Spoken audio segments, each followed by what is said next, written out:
Ça se caractérise d'abord par une augmentation très impressionnante, très rapide, très vive du prix d'un actif. Alors, très souvent, même si ce n'est pas systématique, on constate des bulles dans l'immobilier où on s'aperçoit par exemple que le prix des terrains ou le prix des logements augmente beaucoup plus vite, par exemple, que le revenu des ménages qui peuvent acquérir les logements, ou tout simplement beaucoup plus vite que le prix des autres biens, services dans l'économie.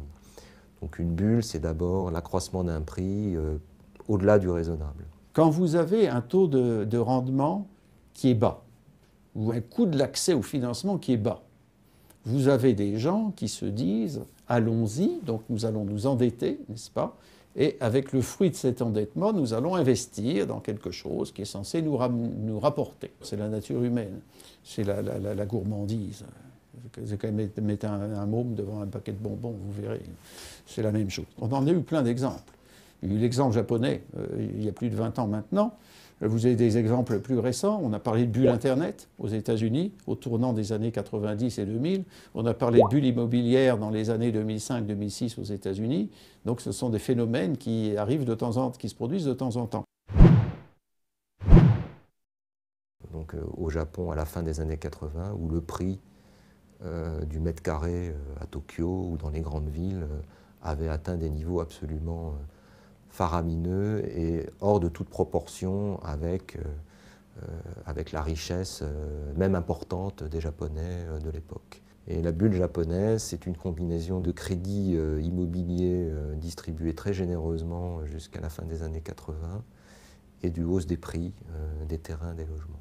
Cette bulle a éclaté violemment au début des années 90. On a eu des baisses de prix immobiliers qui ont été assez importantes, mais la particularité de la bulle japonaise, ça a été le déni.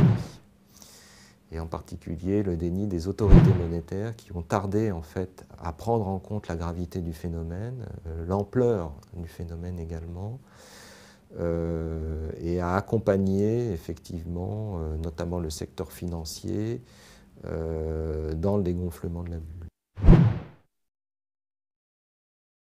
Le constat qui a été fait avec la crise immobilière et boursière du début des années 90, c'est qu'en fait, le Japon souffrait du manque de concurrence. Et c'est ce qui avait fait qu'il y avait eu une sorte d'aveuglement sur la croissance économique japonaise.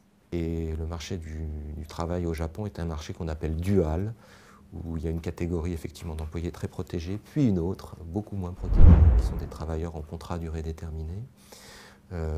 Donc le marché du travail s'est beaucoup flexibilisé avec le recours à ces CDD, à cette forme d'emploi non permanente. Il faut savoir aujourd'hui que le Japon est un des pays où le taux de statut non permanent, quelque part non protégé, est un des plus élevés au monde.